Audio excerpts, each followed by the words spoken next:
Mark. Action. It's an unwritten rule of etiquette, George. Who says so? Here it is, the thing nobody in Hollywood likes to talk about. While network executives were cashing checks and show creators were quietly negotiating their syndications percentages, some of the most talented actors in the business were doing the exact opposite. Taking less money, absorbing the budget cuts, agreeing to restructure deals with a handshake and a smile, all in the name of keeping their show alive. And then, more often than not, watching that show either get canceled anyway or explode into a cash machine that everybody else got rich from except them. Today, we are counting down 13 sitcom actors who took pay cuts to save the show and got absolutely nothing in return. Number 13, Gary Coleman, Diff'rent strokes. Here is a sentence that should never have been true. One of the hardest working child actors in television history ended his run on a hit show broke. Gary Coleman became a cultural phenomenon almost overnight when Diff'rent Strokes premiered on NBC in 1978. His delivery of "What You Talking About?" Willis became one of the most quoted catchphrases in television history. Full stop. The kid was electric, but by the early 1980s, the show's finances were getting complicated fast. Coleman's medical needs, he had a kidney condition that required ongoing treatment, meant his personal costs were significant. Behind the scenes, the financial arrangements surrounding his career were murky at best and predatory at worst, with his parents and former manager later at the center of a lawsuit Coleman himself filed. What gets lost in all the headlines about those lawsuits is this. As the show entered its final seasons from 1984 to 1986, Coleman was still showing up, still carrying scenes, and still doing it under a financial arrangement that was not keeping pace with what the show was generating. The network had already leaned hard on his name recognition for years of promotion, merchandise, and ratings. When the bills came due on the other side, Coleman wasn't first in line to collect. Diff'rent Strokes was canceled in 1986. Coleman spent years in legal battles trying to recover earnings that should have been his from the start. He passed away in 2010, and the money never really materialized the way it should have for a kid who gave that show everything he had. 13 years old when he started, 28 when it ended, and barely $1 to show for it. That is not a punchline, that is a tragedy. Number 12, Harry Anderson, Night Court. Night Court is one of those shows that television historians tend to underrate, and that is a genuine shame. The NBC legal comedy ran for 9 seasons from 1984 to 1992, and it was genuinely funny, genuinely weird, and genuinely anchored by Harry Anderson as the baseball cap, wearing magic trick performing Judge Harold T. Stone. Anderson was the kind of performer who could do 3 things at once and make all of them look effortless. Here is what most people don't know. In the show's earlier seasons, when NBC was still figuring out whether Night Court was worth the investment, Anderson agreed to restructured compensation arrangements to help keep the ensemble intact. The cast was one of those rare comedy ensembles where the chemistry actually worked, and Anderson, as the lead, understood that messing with the lineup to save a few dollars was the kind of thing that killed shows quietly and quickly, so he absorbed it. He took the kind of deal that kept Marky Post, John Larroquette, and the rest of the cast on the call sheet, without the network having to make brutal choices about who stayed and who got written out between seasons. Larroquette, for the record, went on to win 4 consecutive Emmy Awards for his role. 4. Anderson never won one. Night Court ran all 9 seasons and remains a beloved classic. Harry Anderson left the show in 1992, moved to New Orleans, opened an antique shop, and largely walked away from acting because he was done with Hollywood. For a guy who helped hold that show together with financial flexibility and genuine talent, the least the industry could have done was give him 1 trophy. Instead, he got a handshake and a ticket back to real life. Number 11, Alan Thicke, Growing Pains. Growing Pains premiered on ABC in 1985 and quickly became one of the defining family sitcoms of the decade. Alan Thicke played Jason Seaver, the psychiatrist dad with the home office and the infinite patience for his children's disaster sequences. He was warm, he was likable, and for most of the show's run, he was doing the quiet, unglamorous work of holding the center of the show together, while a certain floppy-haired co-star named Kirk Cameron slowly absorbed every ounce of the show's promotional oxygen. And then there was Leonardo DiCaprio joining in the final season, and suddenly, nobody was talking about Jason Seaver at all. By the time Growing Pains was heading into its later seasons, budget conversations were happening at the network level that inevitably trickled down to the cast. Thicke, as the nominal lead on paper, found himself in the position of having to negotiate in ways that reflected the show's declining fortunes, rather than his own contribution to it. When your show shifts its entire identity away from your character and toward the younger cast members, your leverage in a contract renegotiation becomes approximately zero. Growing Pains was canceled in 1992. Thicke continued working steadily in television and remained one of the genuinely warmest personalities in the industry until his passing in 2016. He deserved better from that show's final chapter, a guy who showed up every single day, hit every mark, and never once complained about being slowly written into the background while the producers chased a new demographic. That is professionalism. That is also what happens when you care too much to walk away. Number 10. Bob Newhart. Newhart. Bob Newhart is one of the few people in the history of television comedy who has somehow remained universally beloved for 60 years without ever having a significant public controversy. The man is just decent, and in the world of 1980s network television, that decency cost him money. Newhart, the second sitcom of his career, premiered on CBS in 1982, with Newhart playing Dick Loudon, a New York author who buys a Vermont inn with his wife Joanna. It was a slower burn than a lot of contemporary comedies, and MTM Enterprises, the production company behind the show, was operating in an environment where the first few seasons of any project required careful financial management. Newhart, who had the kind of leverage that comes with being a television institution, agreed to compensation structures in the show's early seasons that prioritized keeping the production healthy over maximizing his own take.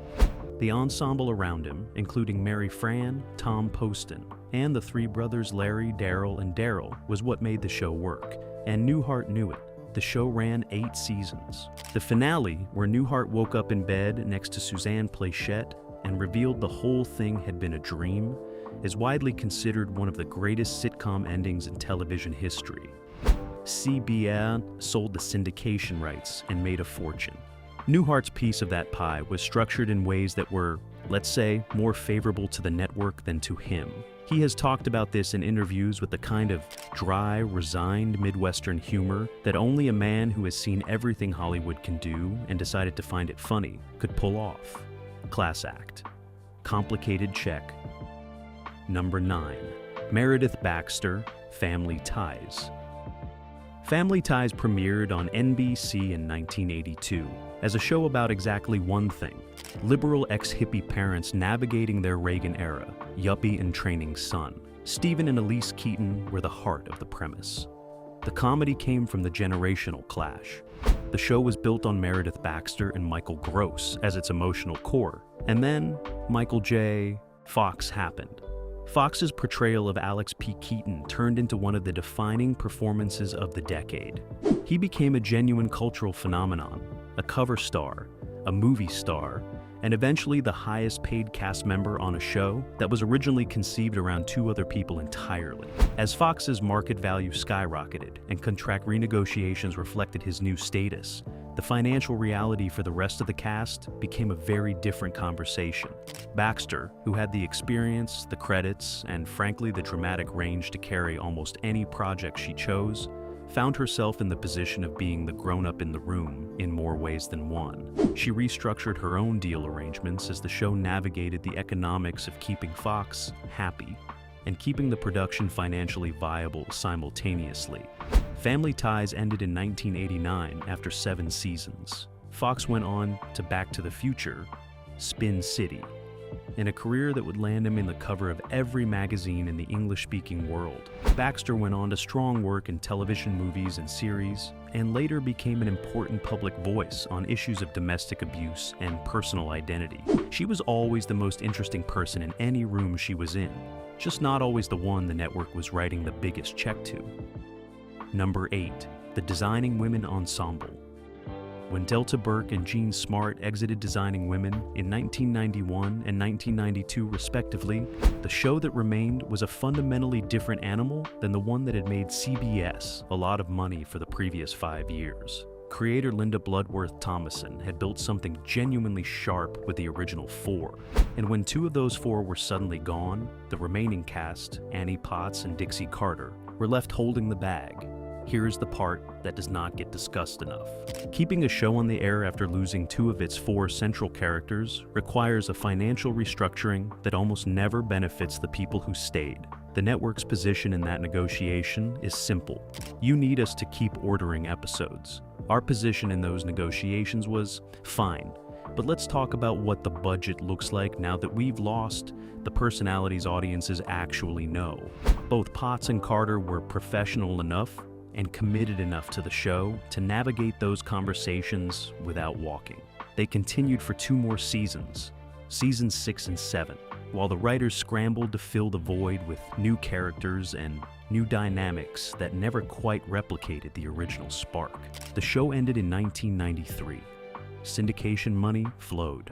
The original cast members who had left were not sitting around grieving their decision, and the 2 who had stayed and absorbed the financial and creative disruption of those final seasons got a wrap party and a very nice thank you note from CBS. Dixie Carter could deliver a monologue that would make a room go completely silent. She deserved more than a handshake at the end. Number 7. Ed O'Neill, Married with Children.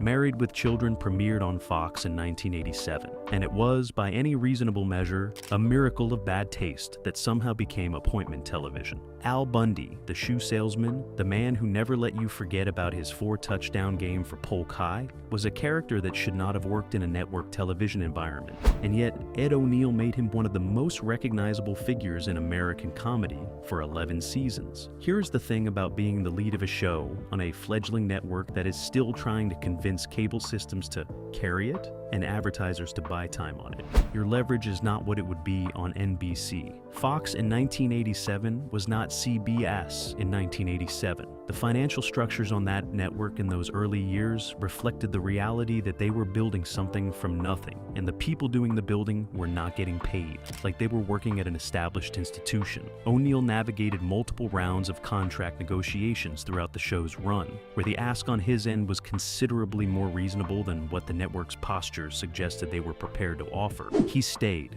The show ran through 1997. 11 seasons. Fox built itself into a legitimate network on the back of Married with Children's ratings and cultural notoriety. The syndication numbers were enormous. Al Bundy is immortal. Ed O'Neill's compensation for those early seasons did not reflect the franchise value he was helping to create. He went on to Modern Family, and that one finally paid the way the first one should have. But those 11 years at Fox, that was the foundation. He built the house. Someone else owned it. Number 6. Arthur? The Golden Girls. The Golden Girls premiered on NBC in 1985 and almost immediately became a cultural institution. 4 women over 50 sharing a house in Miami and absolutely demolishing every assumption television had made about older female characters. It was groundbreaking, it was hilarious, and it was powered by one of the finest comedy ensembles ever assembled.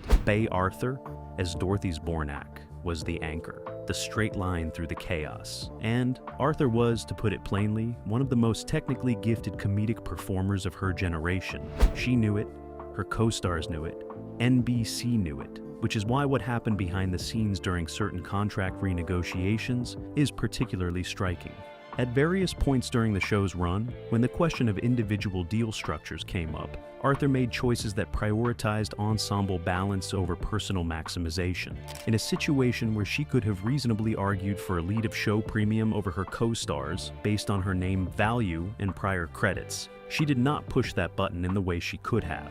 The working relationship with Betty White, Rue McClanahan, and Estelle Getty was something she clearly valued over winning a contract argument.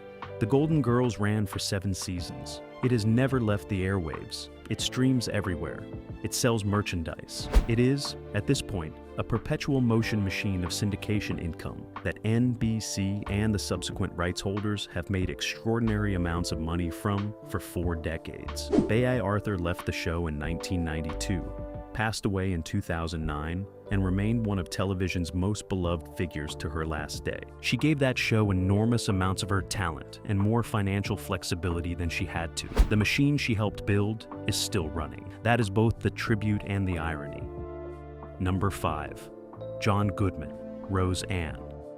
Here is a sentence that feels almost criminal to type. John Goodman was arguably the best actor on Roseanne for most of its run, and he routinely had the least favorable negotiating position of the show's central cast members. Let that one sit for a second.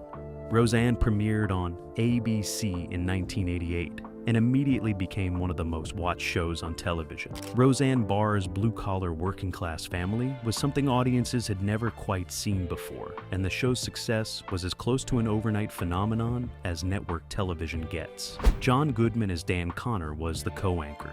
Warm, complicated, funny, in a way that snuck up on you, and capable of carrying dramatic weight that made the comedy hit harder by contrast. And then there were the behind-the-scenes battles. Roseanne's negotiations with ABC were legendary for their turbulence. Multiple showrunner firings, creative control disputes, and compensation demands that reset the financial parameters of the entire production on a recurring basis. Every time the show renegotiated upward for its star, the math on everyone else's deal had to be reworked. Goodman's representatives were not negotiating against a neutral party. They were negotiating against the gravitational pull of a star who had decided what the show was worth to her and built outward from there. Goodman took deals that reflected the show's financial reality, not his own talent level, because the alternative was disruption that could end the whole thing. Roseanne ran 9 seasons. ABC made a fortune. Goodman went on to win a Golden Globe for the revival and has had one of the most extraordinary late career runs of anyone in this business. He is genuinely one of the finest actors alive. He also spent the late 1980s and early 1990s taking whatever deal was left on the table after everyone else had sat down. That is a story the interviews never quite tell. Number 4. Patricia Richardson, Home Improvement. Home Improvement premiered on ABC in 1991, and Tim Allen's Tim Taylor was a specific kind of television magic, a lovable idiot with a tool belt and a neighbor you never fully saw. The show was built around Allen's stand-up persona, and nobody is disputing that he was the engine. But Patricia Richardson, as Jill Taylor, was the transmission. Without her, the whole thing falls apart, and everybody who worked on that show knew it. Richardson's negotiating history with Home Improvement is one of the more openly discussed contract disputes of the 1990s network era. Allen's compensation grew dramatically as the show became a top 10 fixture and then a top 3 juggernaut. Richardson made her own case for parody more than once, on the entirely reasonable grounds that her role was co-lead in everything but the billing. The network and production responded with the kind of enthusiasm that you might expect from people who had already written their checks for the more famous name. There were seasons where Richardson's deal was restructured in ways that reflected her leverage being significantly lower than her contribution to the product. She stayed because she believed in the show and because, let's be honest, walking away from a top 5 network sitcom is not a decision you make lightly even when the math is insulting. Home Improvement ran until 1999. 8 seasons. Tim Allen received a salary in the final seasons that placed him among the highest paid performers in television history. Richardson did extraordinary work for nearly a decade on a show that was as much hers as anyone else's, and negotiated from a position of perpetual disadvantage. She has been gracious about it in public. That graciousness cost her considerably in the room where the deals were actually made. Number 3. The MASH Ensemble, the Season 3 Crisis. This one requires a little setup, because the story has been buried under 40 years of MASH mythology, and it deserves to be told properly. MASH premiered on CBS in 1972 as an adaptation of the Robert Altman film, and its first 3 seasons were a genuine creative breakthrough. By the end of Season 3, though, the show was in real trouble. CBS was looking at the numbers, looking at the competition, and having internal conversations about whether this expensive, tonally complicated Korean War comedy about death and absurdity was worth the ongoing investment. The cast knew it. And the cast, collectively, made decisions about their compensation that reflected a shared commitment to keeping the show on the air, rather than maximizing individual gain, at a moment when that maximization would have made the cancellation conversation at CBS considerably easier. Alan Alda was the center of that ensemble, and his position in any negotiation was the most visible. But the story runs through the whole cast. McLean Stevenson, Wayne Rogers, Loretta Swit, Larry Linville, Gary Berghoff, and William Christopher were all operating in a budget environment that was not reflecting the show's creative ambitions. They took it, they stayed, they worked. CBS renewed, and then a remarkable thing happened. MASH became one of the most acclaimed television series ever made. It ran 11 seasons, ending in 1983 with a finale that drew 106 million viewers, still the most watched single episode in American television history. The network made extraordinary syndication money for decades. Some of the cast members who had held the show together through that early financial uncertainty negotiated better deals as the show's fortunes changed. Others, particularly those who left before the show's cultural peak, watched its success from a distance while doing the math on what might have been. The ones who stayed and gave ground early helped create something genuinely historic. The ledger does not always reflect that. Number 2, Ted Danson. Cheers. Cheers premiered on NBC in September of 1982 and finished its first season ranked last among all network shows. Dead last, not in the bottom 10. Last. NBC kept it alive anyway, largely on the strength of critical support, and what followed was one of the most remarkable turnaround stories in television history. Ted Danson, as Sam Malone, was the center of that show from the first episode. The retired Red Sox pitcher turned Boston bar owner, who could not stop flirting with Diane Chambers, was a specific kind of television charm, and Danson embodied it completely. He was the reason you came back the week after you first watched it. Here is the financial reality of Cheers in those early seasons. A last play show in its first year is not generating the kind of advertising revenue that supports generous cast compensation. The production was operating on a budget that reflected its actual market position, not its creative potential. Danson, who had the most to gain from the show's success, and therefore the most to lose from its cancellation, made deal arrangements in the show's critical early seasons that were structured more around keeping the production viable than around securing the premium his star status should have been generating. Danson deferred. He was patient. He believed in the show the way only someone who is actually inside it every day can believe in a project that the ratings books suggest everyone else has already given up on. Cheers ran 11 seasons, won 28 Emmy Awards, and is considered one of the greatest sitcoms in the history of the medium. When the money finally came, and it did come, Danson earned some of the largest per-episode fees in television at the time. That late season payday was real. But the early years, the years that actually determined whether the show survived to become what it became, those were built on his willingness to take less than the market should have given him. The bar where everybody knows your name turned into a gold mine. Danson helped dig the foundation with a shovel and a restructured contract. He eventually got a return on that investment, which is why he is at number 2 and not number 1. Because number 1, those guys never got a return on anything. Number 1. Jason Alexander, Julia Louis-Dreyfus, and Michael Richards, Seinfeld. Let's set the scene. 1991.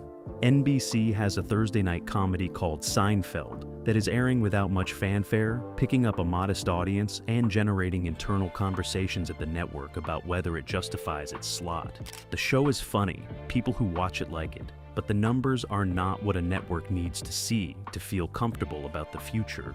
The supporting cast, Jason Alexander as George Costanza, Julia Louis-Dreyfus as Elaine Baines, and Michael Richards as Cosmo Kramer, were operating under deals that reflected the show's uncertain status. This was not Friends at the height of its negotiating power. This was a sitcom about nothing, on a network that was still deciding whether nothing was worth paying for. When contract conversations happened during those early seasons, Alexander, Louis-Dreyfus, and Richards each made decisions about their compensation structures that effectively subsidized the show's survival. They took deals that made the production economics work in an environment where demanding market rate for their talent would have created a budget problem the network would have solved. by making a different decision entirely. They were good enough to know what they had.